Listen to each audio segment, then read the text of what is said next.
This is a download from BBC Learning English. To find out more, visit our website.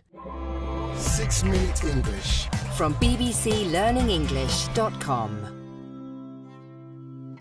Hello, I'm Rob. Welcome to 6 Minute English. With me today is Finn. Hello, Finn. Hi, Rob. In this programme, we're going to be talking about blood. Oh, yes, blood. Did I ever tell you, Rob, that, I really hate the sight of blood? Oh.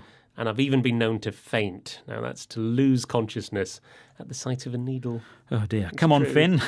I think you've got a lot to learn. Maybe. You wouldn't be here without it, It's a fascinating topic. All sorts of discoveries are being made these days which could change medical science forever. Yes, well, you are right, of course. Blood was even thought to relate to human character.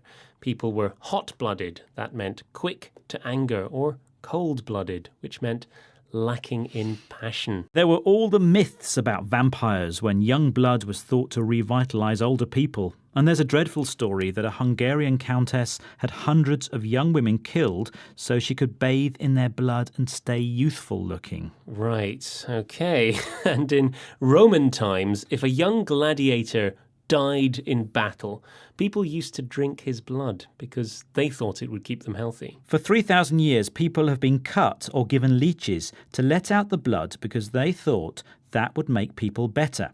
Incredibly, it carried on until the 19th century, but it actually made people worse or even killed them. Right, okay. So I won't be doing that today. No, okay. Instead, how about answering a question all about blood, Finn? Go on then. If you laid out all the blood vessels in an adult body end to end, how long would they be? Would they be A, 30,000 miles, B, 100,000 miles, or C, 200,000 miles long? Well, let's say 100,000 miles. That's B. OK, well, we'll see if you've got the right answer at the end of the programme. OK, well, let's talk more about blood now. We've heard about blood in history, but Finn, did you know that today beauticians are running businesses in which people pay to have their blood extracted and then injected into their face? Yeah, I have heard about this. Yeah, it's thought to rejuvenate. That means to give new life to their skin. Michael Mosley has done just that to his face in this experiment. He's a doctor and presenter with the BBC. Let's listen to him talking about it. He uses an expression that means go faster. Can you tell me what it is? Sometimes called the vampire facelift, PRP, platelet-rich plasma therapy, claims to accelerate healing and reverse the signs of aging. First, my blood is treated to make a concentrated solution of platelets in plasma. Next, this is injected directly into my face. Ooh, ouch. And the word he used was accelerate. Now that means to make faster. And he said they treated his blood. This means changed or transformed it. Well, today, of course, controlled blood transfusion is a completely normal medical practice that saves countless lives. And blood donors, the people who give their blood, are an important part of healthcare. Yes, Finn, but there's all sorts of other amazing things that blood can do.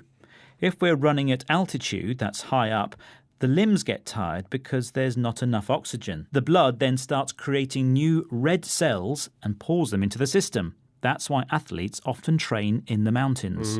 Altitude training, isn't it? And apparently the different types of food you eat can have an immediate effect on your blood, or rather the element of blood called plasma. So if you eat a cholesterol-high breakfast, for example, very soon after that you can see the fat in the blood.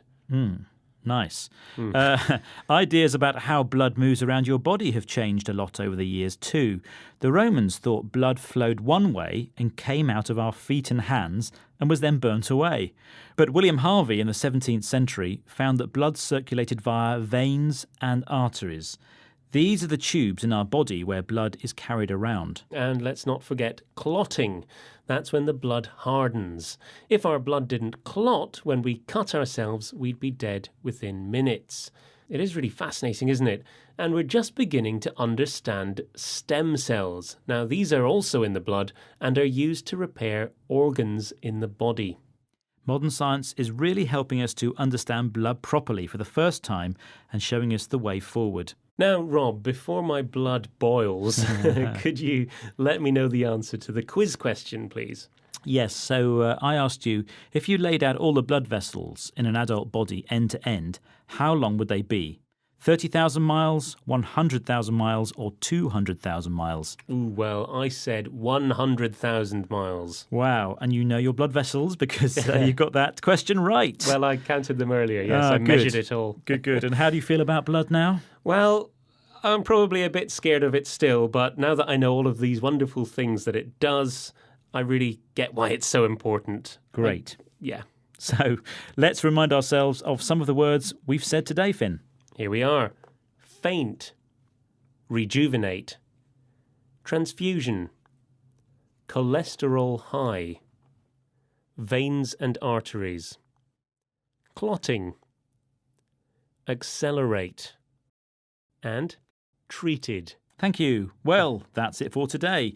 Please visit bbclearningenglish.com to find more 6-Minute English programs. Until next time, goodbye. Goodbye. 6 Minute English from the BBC.